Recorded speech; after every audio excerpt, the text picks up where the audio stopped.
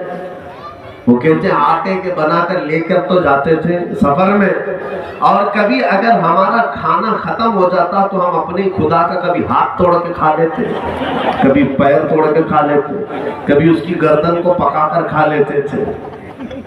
تو وہ صحابی کہتے ہیں آج ایمان لانے کے بعد اس واقعے کو یاد کر کے ہنسی آتی ہے کہ کیسی جہالت کے زمانے میں تھے، اللہ کا کتنا کروڑا احسان ہے کہ اس نے کروڑوں سے نکال کر ایک کی بارگاہ میں لیا۔ اور یہ میرے مصطفیٰ کریم صلی اللہ علیہ وسلم کی امت میں ہونے کا شرف ہے آپ عزیزان گرامی وقار۔ کیا یہ اللہ کا احسان نہیں ہے تم پر؟ تم اس بات پر جتنا فخر کرو وہ کم ہے۔ لوگ اپنی پراپرٹیوں پر، اپنی جائیداد پر، اپنے منصب پر، اپنی کرسی پر فخر کرتے ہیں۔ میں کہتا ہوں صرف تمہیں نسبت مصطفیٰ پر فخر ہو۔ سبحان اللہ۔ اسلام تمہارے ساتھ ہے، اس بات پر فخر ہو۔ دین اسلام اللہ نے تمہیں عطا کیا، اس بات پر فخر ہو۔ قرآن کہتا ہے وَمَن يَبْتَغِ غَيْرَ الْإِسْلَامِ دِينًا فَلَن يُقْبَلَ مِنْهُ وَهُوَ فِي الْآخِرَةِ مِنَ الْخَاسِرِينَ۔ جو اسلام کے علاوہ دوسرا دین لے کر کے آیا قیامت کے دن، اللہ فرماتا ہے ہرگز قبول نہیں کیا جائے گا اور وہ گھاٹے میں ہوگا۔ اے سنیو، اللہ کا شکر بجا لاؤ کہ اس نے تمہیں مسلمان بنایا، اس نے تمہیں ایک خدا وحدہ لا شریک کی عبادت کا قائل بنایا ہے۔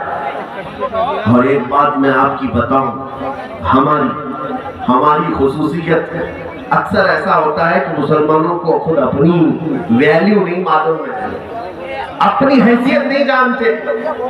پوری دنیا بھر میں گھوم کر کے دیکھ لینا، جتنے بھی دھرم ہیں، جتنے بھی دین ہیں، جتنے بھی مذہب ہیں، سبوں نے اپنے اپنے خدا کی کوئی نہ کوئی تصویر بنائی ہے۔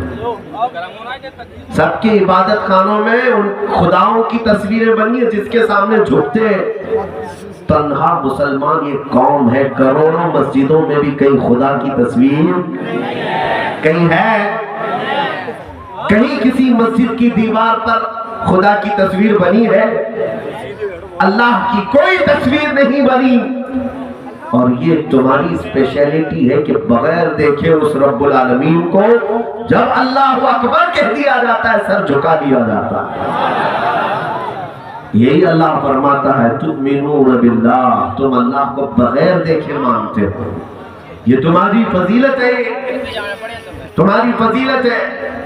اللہ کریم کی بارگاہ میں سر جھکانے والی یہ کروڑوں کی قوم کبھی اپنے امام سے مسجد سے جا کر جھگڑا تو کرتی ہے، دوسرے معاملات میں امام صاحب صبح کہاں تھے، دوپہر کہاں تھے، فلاں سے آپ کیوں ملے، اس سے کیوں ملے، یہ ساری چیزوں پر تو جھگڑا کرتے ہیں آپ۔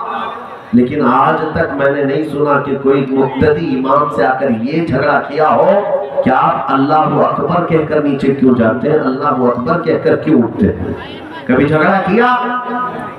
نہیں کر سکتے ہو، بلکہ اگر امام دوسرا لفظ کہے گا تب جھگڑا ہوگا، اس سے کہا جائے گا ہم اسی وقت جھکیں گے جب تم اللہ اکبر کہو، اسی وقت اٹھیں گے جب اللہ اکبر کہو۔ یہ تمہاری اسپیشلٹی بتا رہا ہوں، اللہ کا کروڑا احسان ہے۔ اس پر مزید یہ ہے توجہ کہ اللہ تعالیٰ نے تمہیں کھانے پینے کے لیے بھی اس روئے زمین پر موجود حلال اور پاکیزہ چیزوں کا حکم عطا کیا۔ تمہیں یہ نہیں کہا گیا ہے کہ جو من میں آ جائے سب اٹھا اور کھا لو، کیڑے مکوڑے کچرا فضلہ یہ سب کھانے کا تمہیں حکم نہیں ہے۔ انسان کو اللہ تبارک و تعالیٰ نے جب اشرف المخلوقات بنایا اور تم امت مصطفیٰ ہو تو اس بات پر فخر کرو کہ اللہ تعالیٰ نے تمہاری زبانوں کو بھی حلال چیزوں سے پاک چیزوں سے رزق عطا کیا ہے۔ یہ حقیقت ہے یا نہیں؟ کیا مسلمان شراب پی سکتا ہے؟ سب کو پتا ہے؟ ارے صرف عقل اس سے ضائع ہوتی ہے، اسی لیے اسے پینا منع کر دیا ہے۔ مسلمان مری ہوئی چیز نہیں کھا سکتا، مسلمان خون نہیں پی سکتا، ناپاک چیز ہے۔ یہ ناپاک چیزوں سے اللہ تعالیٰ نے تمہاری زبان کو بچا رکھا۔ اور حق تو یہ ہے کہ رب تبارک و تعالیٰ کا اس بات پر شکر بجا لاؤ کہ اللہ نے تمہیں دودھ پینے والا بنایا ہے، پیشاب پینے والا نہیں۔ ہاں، دودھ پینے والی قوم ہے۔ اللہ کا کرم ہے کہ ہم پاکیزہ اور حلال چیزیں کھاتے ہیں، ہم وہ نہیں ہیں جو گوبر کو کوہیڈور بولتے ہیں۔ الحمدللہ دنیا کی تھوڑی بہت شدھ بدھ رکھنے والی قوم بھی کہے گی، عقل رکھنے والی قوم بھی کہے گی میاں کیا کھانے کی بات کر رہے ہو، کیا کھانے کی بات کر رہے ہو، کیا پینے کی بات کر رہے ہو، کچھ تو عقل کا استعمال کرو۔ حد ہو گئی۔ بہرحال میں جہالت کی بات کر رہا ہوں، اللہ سب کو ہدایت عطا فرمائے، لیکن تمہارے لیے کہ اس رب العالمین نے تمہیں ایک خدا کی عبادت پر لگایا، تمہارے لیے کہیں پر بھی جھکنا جائز ہے، سجدہ کسی کے لیے جائز ہے، حتیٰ کہ نبیوں کے لیے بھی، اپنے آقا رسول کریم صلی اللہ علیہ وسلم کے لیے بھی سجدہ کرنا جائز نہیں، نہ اپنے پیر کے لیے، نہ اپنی ماں کے لیے، نہ اپنے باپ کے لیے، نہ کسی ولی کے لیے، نہ کسی قبر کے لیے۔ نہ کسی بڑے سے بڑے ولی کامل کے لیے، تعظیم سب کے لیے ہے، سجدہ صرف اللہ کے لیے، عبادت صرف اللہ کی ہو، سجدہ کسی کے لیے، کیونکہ یہ پیشانی کو اللہ نے اتنا مقدس بنایا ہے، یہ کسی کے لیے نہیں رکھا گیا۔ یاد رکھنا، تم اپنی پیشانی کسی جگہ نہیں جھکانا، دل جھکا سکتے ہیں تعظیم کے طور پر۔ ہم اپنے اولیاء کاملین کے آستانوں پر، بعض لوگ یہ ہم پر اعتراض کرتے ہیں کہ یہ سنی سب جو ہے قبر پوجوا ہوتے ہیں، یہ قبروں کی پوجا کرتے ہیں۔ کچھ بغیر علم کے لوگ جھک گئے تو اس پر سنیت کو سوال کے کٹہرے میں نہ کھڑا کیا جائے۔ وہ اللہ رب العزت کی عبادت کے قائل ہیں، یہ ان کی جہالت ہے، نہ معلوم ہونے کی وجہ سے جھکے ہوں گے، لیکن وہ اللہ کے ولی کے آستانے کی تعظیم کرتے ہیں، عبادت نہیں کرتے۔ کسی ولی کو آپ خدا مانتے ہیں؟ کسی ولی کو خدا مانتے ہیں؟ بلکہ ہم تو رسول پاک کو بھی خدا نہیں، ان کی ولادت کا دن مناتے ہیں۔ اللہ کی ولادت کا دن ہے کیا؟ نہیں ہے، اور حضور کی ولادت کا دن ہے۔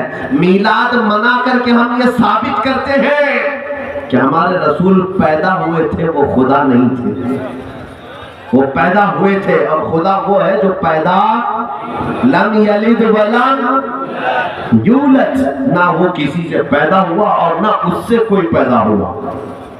ہاں رسول پیدا ہوئے۔ میں مانتا ہوں اے عقل والو، میرا محمد خدا نہیں ہے، مگر دلوں میں یہ نقش کر لو کہ وہ خدا سے جدا نہیں ہے۔ ہمارا عقیدہ یہ ہے، ہماری پیشانی کسی کے سامنے نہیں جھکتی سوائے رب العالمین کی۔ یہ مضبوطی کے ساتھ رکھ لو، مضبوطی کے ساتھ۔ اب اے سنیوں، میں یہ باتیں اس لیے عرض کر رہا ہوں کہ تمہیں خیر امت ہونے پر فخر ہونا چاہیے، چاہے جتنے بھی بڑے مرتبے والا ہے، منصب والا ہے، تو ہو سکتا ہے اس کو اخلاقاً عزت دے دو، تعظیم کر لو، لیکن اپنی پیشانی سجدے کے لیے ہرگز نہیں جھکاؤ۔ چاہے جتنے چمتکاری بھی دیکھ لو، جتنے دجال بھی دیکھ لو، سر کسی کے سامنے سر جھکاؤ گے؟ ہاں، یہ نہیں کہنا کہ اتنا چمتکار دیکھا بابا تمہارے چرنوں میں سر دے دیا، نہیں۔ عقیدہ تمہارا یہ ہے، میرے سامنے تم کسی مردے کو زندہ بھی کر کے دکھاؤ گے تب بھی سجدہ میں رب العالمین کو کروں گا۔ سجدہ کس کو کروں گا؟ اللہ رب العزت کو کیا جائے گا۔ ارے جادوگر تو بڑے بڑے آتے رہے ہیں، ہاں، رسی ڈال کر کے موسیٰ علیہ السلام کے سامنے لوگوں نے سانپ بنائے تھے کہ نہیں بنائے تھے؟ قرآن میں اس کا ذکر ہے، فرعون کے بڑے بڑے جادوگر آئے تھے اور انہوں نے حضرت موسیٰ علیہ السلام کا مقابلہ کرنا چاہا، اور چھوٹی چھوٹی رسیاں لے کر کے آئے تھے، میدان میں رسیاں ڈال دی، سب سانپ بن کر کے دوڑنے لگے۔ اللہ تعالیٰ نے موسیٰ علیہ السلام سے کہا تم بھی اپنی لکڑی ڈال دو، اپنا عصا زمین پر ڈالو۔ موسیٰ علیہ السلام نے اپنا عصا زمین پر ڈالا، وہ اتنا بڑا اژدھا بن گیا کہ سارے جادوگروں کے سانپوں کو ایک ہی بار میں نگل گیا، ختم ہو گیا۔ یہ بات یاد رکھو، فرعون کی طاقت اگر عروج پر آتی ہے تو رب تبارک و تعالیٰ موسیٰ علیہ السلام کا نائب بھی بھیجتا ہے۔ کسی اس طرح کی چمتکاریوں پر دل دے بیٹھنا یہ مسلمان کی شان نہیں ہے، مسلمان کی شان نہیں ہے۔ میرے عزیزوں، یہ تمام باتیں تمہارے عقیدے سے ریلیٹڈ ہیں۔ میں آپ کو یہ کہہ رہا ہوں، اللہ نے تمہارے پیشانی کو محفوظ رکھا، تمہاری زبان کو بھی محفوظ رکھا، تمہیں حلال کھلایا اور حلال کھانے کا حکم دیا، حلال کھانے کا حکم دیا ہے۔ حرام چیزیں تمہیں زیب نہیں دیتی، نہ تم مردہ کھاؤ گے، نہ تم خون پیو گے، نہ تم شراب پیو گے، نہ تم پیشاب پیو گے، نہ تم گوبر کھاؤ گے، نہیں۔ اللہ نے پاکیزہ چیزیں دی ہیں، اور پاکیزہ چیزیں ہی کھا کر دنیا سے جائیں۔ یہ بات صحیح ہے؟ ایمان والو، اللہ رب العزت کی ان عطاؤں پر شکر بجا لاؤ۔ اور اب کی بار ایک بات مجھے یہ بھی کہنی ہے، چلو تم جاتے نہیں کچھ حرام کھانے کے لیے، لیکن کچھ لوگ زبردستی کھلانے پلانے بھی آ جاتے ہیں۔ ایک صاحب آئے، انہوں نے کہا پیٹ میں بہت دنوں سے درد تھا، تکلیف تھی، بیماری چل رہی تھی، کئی جگہ علاج کروایا، اور ایک صاحب جو علاج کرتے تھے جڑی بوٹیوں کا، ان کے پاس گئے تو انہوں نے کہا گائے کا پیشاب پینا پڑے گا، کیا کریں؟ میں نے کہا پیٹ پھٹ جائے تب بھی پیشاب نہیں، دودھ پیئیں، اس لیے کہ آج تمہیں آئے ہوئے ان نئی باتوں پر یقین ہو جاتا ہے کہ یہ پی لیں گے تو پیٹ صحیح ہو جائے گا۔ میں تجھے بتاتا ہوں، جس پاپا نے تجھے پیشاب پینے کے لیے کہا ہے اسے پیشاب مبارک ہو، میرے مصطفیٰ نے ہمیں شہد کھانے کے لیے کہا، اور قرآن کہتا ہے فیہ شفاء للناس، اس میں انسانوں کی شفا ہے۔ میاں شہد وہ چیز ہے جس کو پوری دنیا عزت سے دیکھتی ہے، اور اتنی مٹھاس کہ میٹھے میں اس کی مثال دی جاتی ہے۔ صرف میٹھا ہی نہیں، اس میں دوا بھی ہے۔ صرف یہ ہماری باتیں نہیں، سائنس بھی اس کے دوا ہونے پر مہر لگاتا ہے کہ شہد کے اندر کتنی زیادہ نفع بخش چیزیں موجود ہیں، لوگوں کے فائدے ہیں۔ اور آپ ان تمام چیزوں کو یاد رکھیں، کہیں سے بھی کوئی علاج آئے لیکن حرام طریقے کا ہوگا تو اس میں شفا نہیں ہوگی۔ ہمیں نہیں جانا ہے۔ کبھی کبھار عقیدہ اتنا کمزور ہو جاتا ہے لوگوں کا، بچہ رونے لگ گیا، کسی نے مشورہ دے دیا جاؤ فلاں پتھر کے اوپر تھوڑا تیل چڑھا کے آ جاؤ، جاؤ کسی درخت کے پاس ایک دھاگا باندھ کر کے آ جاؤ۔ یہ سب چیزیں اگر تم کرنے لگ گئے تو تمہارا ایمان کیسے مضبوط رہتا ہے؟ تمہارا ایمان کیسے مضبوط؟ کیا تم پتھروں کے عقیدے والے ہو؟ کیا تم درختوں کے عقیدے والے ہو؟ ارے وہ چیزیں ایسی ہیں جو اللہ نے تمہارے نفع کے لیے بنایا ہے، تمہارے لیے مسخر کیا ہے۔ چاند اور سورج کو بھی ہم پوجا نہیں کرتے کیونکہ اللہ تعالیٰ نے ان کو صرف ہماری روشنی کے لیے بنایا، ان کو ہمارے نفع کے کاموں کے لیے بنایا ہے، عبادت کے لیے نہیں بنی یہ چیزیں۔ ہم خانہ کعبہ کی طرف دیکھ کر نماز بھی پڑھتے ہیں تو کوئی یہ نہ سمجھے کہ ہم خانہ کعبہ کی عبادت کرتے ہیں، ہرگز نہیں۔ خانہ کعبہ کی کوئی عبادت نہیں کرتا، بلکہ وہ ایک سینٹرلائز کرنے کے لیے، سب کے چہرے ایک طرف کرنے کے لیے مرکز بنایا گیا، صرف چہرہ کعبے کی طرف، لیکن عبادت اللہ کی ہوتی۔ عبادت کس کی؟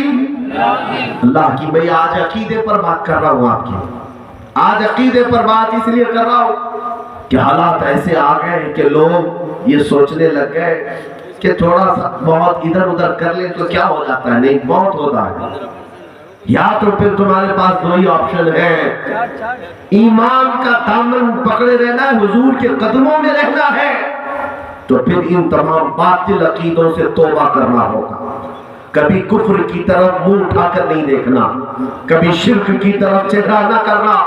اگر آخرت میں جنت چاہیے، آخرت میں رسول اللہ کی رفاقت چاہیے، آخرت میں رب تعالیٰ کی بخشش چاہیے، تو پھر دنیا میں تمہیں کفر اور شرک کی طرف نہیں دیکھنا ہے۔ اللہ کے ساتھ کسی کو شریک نہیں ٹھہرانا، کسی اور کے سامنے اپنے سر سجدے کے لیے نہیں جھکانا، حلال چیزوں کو اپنا رزق بنانا، حرام چیزوں سے اپنے آپ کو بچائے رکھنا۔ آج کے لیے تمہارے لیے بڑے چیلنجز ہیں۔ اے سنیو، اپنے بچوں کی یہ تربیت کرتے جاؤ کہ حالات جیسے بھی سخت ہو جائے تم اپنی روایات پر قائم رہو، اللہ کی مدد آ کر رہے گی انشاءاللہ، اللہ کی مدد آئے گی۔ ہو سکتا ہے کبھی بھوکا رہنا پڑے، ہو سکتا ہے کبھی ہمیں پریشان حال ہونا پڑے، لیکن رات کے بعد اجالا تو آتا ہے۔ رات ہمیشہ نہیں رہتی، سورج نکلتا ہے۔ ہماری زندگی میں اگر کٹھنائیں آئی ہیں، مصیبتیں آئی ہیں، تو ان مصیبتوں کے اندھیرے کو چھٹنا ہے اور ایک دن اجالا آئے گا۔ ایک دن اس امت مصطفیٰ پر آب و تاب کے ساتھ چاند چمکے گا اور پھر تمہاری کھوئی بھی عزت و وقار تمہیں واپس عطا کی جائے گی۔ شرط صرف اتنی ہے اللہ قرآن میں فرماتا ہے قل ان کنتم تحبون اللہ فاتبعونی، اے محبوب آپ ان سے کہہ دیں اگر تم اللہ سے محبت کرتے ہو تو میرے پیچھے چلو، حضور کے پیچھے چلنا ہے، حضور کے طریقے پر چلنا ہے، حضور پاک صلی اللہ تعالیٰ علیہ وسلم کو شریعت کا اصل ماننا ہے، تو کیا ہوگا؟ یحببکم اللہ، اللہ خود تم سے محبت فرمائے گا۔ امام مجدد الف ثانی رحمۃ اللہ تعالیٰ علیہ، ابھی آپ کا عرس مبارکہ آج ہی ہے، تقریباً آج ہی ہے، مجدد الف ثانی احمد سرہندی رضی اللہ تعالیٰ، آپ لکھتے ہیں جو بندہ شریعت پر جتنا مضبوطی سے قائم ہوتا ہے اللہ کی اتنی زیادہ اسے معرفت ملتی ہے، وہ اللہ سے اتنا ہی قریب ہوتا ہے، اور جو حضور کی شریعت کو اور طریقت کو چھوڑ کر کے الگ انداز اختیار کرتا ہے وہ ڈھونگ تو کر سکتا ہے، اللہ کا قریبی نہیں ہو سکتا، اللہ کا قریبی نہیں ہو سکتا۔ ابھی سنیے ایک بات میں آپ کو بتا دوں، حالات کیسے بھی آ جائیں۔ حضرت شیخ عبدالحق محدث دہلوی فرماتے ہیں کہ آپ جب ہندوستان تشریف لائے تھے علم حدیث کا کام کر رہے تھے، حضور کی حدیثیں بیان کرتے لوگوں کو، اب حالات ایسے تھے کہ آپ مدینہ طیبہ کے ایسے عاشق تھے کہ روزانہ دن بھر پڑھانے کے بعد شام ہوتی رات ہوتی آنکھیں بند کر کے بیٹھ جاتے اور خواب میں حضور صلی اللہ علیہ وسلم کی زیارت ہوتی تھی، روزانہ کا معمول تھا، روزانہ کا معمول تھا، حضور کی حاضری ہوتی تھی، حضور پاک کے دربار کی زیارت کرتے تھے، مراقبے میں مکاشفے میں۔ ایک دن ایسا ہوا حضرت شیخ عبدالحق محدث دہلوی جا رہے تھے، راستے سے گزرتے ہوئے ایک بیابان تھا، ویران جگہ تھی، وہاں ایک جھوپڑی تھی، اس میں ایک بزرگ بیٹھے تھے، مریدین کثرت سے تھے۔ سنو، پیر کو ایسا ہو مرید کیسے ہو، توجہ، جس کے بھی پیچھے چل پڑتے ہو یہ ہمارا ایمان نہیں ہے، ہر کسی کے آگے پیچھے بھیڑ لگا لینا یہ ہمارا شیوا نہیں ہے۔ شیخ عبدالحق محدث دہلوی فرماتے ہیں گزر رہا تھا تو اس بزرگ کا بڑا چرچا تھا، بڑے اللہ والے ہیں، بڑے پہنچے ہوئے، مریدین ہمیشہ جمع رہتے تھے اور ایک جھوپڑی میں وہ بیٹھے ہوئے۔ فرماتے ہیں محدث دہلوی کہ میں جب وہاں سے گزرا تو مریدین سے ان کے پوچھا کیا میری بھی ملاقات ہو جائے گی؟ کہا آئیے ہم آپ کی ملاقات کرواتے۔ اندر لے گئے، وہ ایک پلنگ پر براجمان تھے، بیٹھے ہوئے تھے اور ان کے ارد گرد مریدوں کا جمگٹا تھا، وہ آنکھیں بند کیے لوگوں کو کچھ نصیحتیں کر رہے تھے، بڑے پنچے ہوئے بزرگ۔ توجہ، شیخ محدث دہلوی فرماتے میں قریب جا کر بیٹھ گیا، تصوف کی باتیں تھی، معرفت کی باتیں تھی، سب ٹھیک تھا۔ تھوڑی دیر کے بعد ان کے بغل میں کھڑا ایک مٹکا بھرا ہوا تھا، اس میں شراب رکھی ہوئی تھی اور پیالہ بھر بھر کر کے وہ سب کو پلا رہے تھے، اور پیر صاحب کے پاس بھی وہ پیالہ پہنچا، آپ نے وہ پینا شروع کیا اور پھر شیخ محدث دہلوی کو کہا کہ آپ بھی پی لیجئے، آپ بھی مہمان ہیں۔ آپ نے کہا شراب حرام ہے شریعت مصطفیٰ میں، میرے آقا نے حرام فرمایا ہے، آپ کیسے پی رہے؟ محدث دہلوی نے جب یہ کہا تو اس پیر صاحب نے کہا پی لو، یہ الگ شراب، ایسی باتیں کرتے ہیں آج، طریقت کی شراب ہے، ہاں معرفت کی شراب ہے، آپ پی لو۔ محدث دہلوی نے کہا ہرگز نہیں، میں شریعت مصطفیٰ سے روگردانی نہیں کروں گا۔ توجہ، جھٹ سے پیر صاحب نے کیا کہا جانتے ہیں؟ مولوی صاحب پی لو شراب، ورنہ روزانہ رات کو جو زیارت کرتے حضور پاک کی وہ میں بند کرا دوں گا۔ اب بات کیا ہوگی؟ شیخ محدث دہلوی کا یہ راز تھا، روزانہ وہ حضور کی بارگاہ میں جو حاضری دیتے تھے، رات کو آنکھیں بند کر کے حضور کی زیارت کرتے تھے، یہ کسی کو نہیں معلوم۔ پیر صاحب بتا رہے ہیں، بزرگ کہہ رہے ہیں شیخ محدث دہلوی سے مولوی صاحب پی لو، میں جو شراب دے رہا ہوں، ورنہ جو روزانہ زیارت کرتے ہو بند کرا دوں گا۔ اب ایسے وقت میں کتنا سخت امتحان ہے، کیا کرے آج میرے دل کی بات جان گیا۔ ہاں ابھی تو ایک چھوٹے دجال کی چٹھی پر لوگ بک جا رہے ہیں.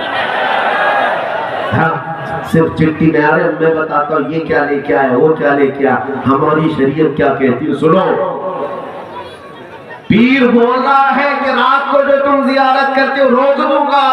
محدث دہلوی کہتے ہیں ایک طرف میرے دل کے حالات جان رہا ہے اور ایک طرف شریعت کے خلاف کرنے کا حکم دے رہا ہے، کیا کروں، پی لوں یا چھوڑ دوں؟ اخیر کار عشق مصطفیٰ نے جواب دے دیا. محدث دہلوی کہتے ہیں میں یہ معاملہ حضور کی بارگاہ میں ہی رکھوں گا. جب میرے آقا آپ نے شراب حرام قرار دے دیا ہے تو میں ایک قطرہ بھی زبان پر لگا نہیں سکتا. واپس وہاں سے اٹھ کر چلے آئے. اتنی بات تو ہو گئی، لیکن میرے عزیزوں اس بابا نے صرف ڈھکوسلے پن سے تیر نہیں چلایا تھا. اندازہ جب رات کا وقت ہوا شیخ محدث دہلوی اپنے معمول کے مطابق بیٹھ کر آنکھیں بند کر کے بارگاہ مصطفیٰ کی حاضری کرنا چاہ رہے تھے تو دیکھا وہی جھوپڑی والا پیر ان کی آنکھوں کے سامنے کھڑا. کہتا ہے مولوی صاحب کیا میں نے نہیں کہا تھا میرے ہاتھ کی دی ہوئی شراب پی لو ورنہ میں تمہاری یہ زیارت بند کرا دوں گا، میں تمہاری زیارت نہیں ہونے دوں گا. اب اور بڑا امتحان ہے. کہہ دیا تھا دل کی بات وہ تو ٹھیک تھی، لیکن یہاں تو آنکھوں کے سامنے کھڑا ہو گیا ہے، مجھے تو زیارت بھی نہیں ہونے دے رہا ہے.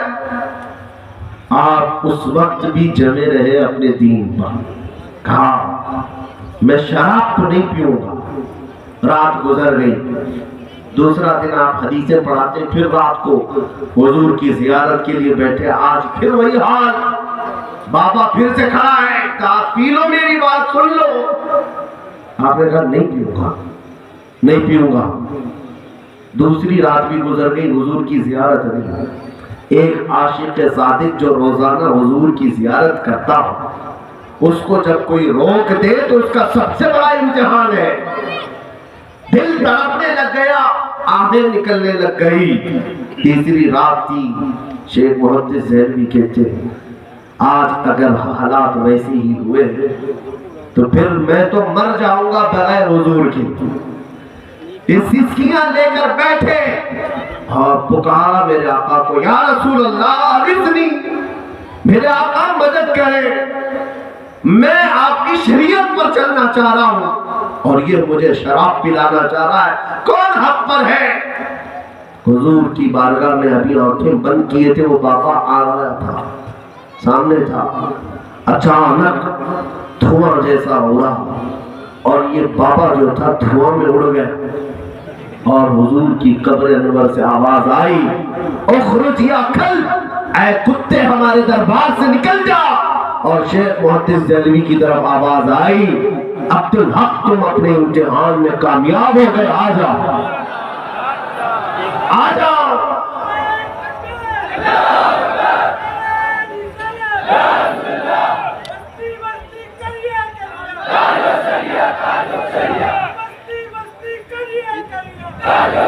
یہ ہے میرے دین و ایمان کا امتحان. شیخ محدث دہلوی شاداں و فرحاں خوش ہو گئے. ارے بارگاہ مصطفیٰ کی اب حاضری 2 دن کے بعد ملی ہے. ایک عاشق صادق کی آنکھیں چمک گئی، دل جو بے قرار تھا قرار میں آ گیا، چین و سکون میں آ گئے. بارگاہ مصطفیٰ کی حاضری کے بعد دوسری صبح اٹھے اور پہلے سوچا کہ دیکھتا ہوں اس پیر کا حال کیا ہوا ہے، وہ بابا کی کٹھیا ابھی بچی ہے یا نہیں ہے، وہاں مریدین کا جمگٹا ہے یا نہیں. آپ چل پڑے اسی راستے پر جہاں پہلے دن اس بابا سے ملاقات ہوئی تھی. شیخ محدث دہلوی کہتے ہیں چل کر کے میں آیا تو وہاں دھواں دھواں تھا، جھوپڑی نہیں تھی. وہاں کچھ لوگ کھڑے تو تھے، مریدین سب جمع تھے. میں نے جا کر پوچھا بابا کہاں ہے، بابا کہاں ہے، پیر صاحب کہاں ہیں تمہارے؟ کہا عجیب حادثہ ہو گیا، کل رات کو اچانک پتہ نہیں کیا ہو گیا، ہمارا پیر صاحب کتا بنا اور باہر نکل کر بھاگ گیا. ہاں لوگوں کو کتا بننے میں دیر نہیں لگے گی، انتظار کرو. جب میرے مصطفیٰ کریم صلی اللہ علیہ وسلم کی طرف سے پکڑ آئے گی، اللہ کریم کا عذاب آئے گا،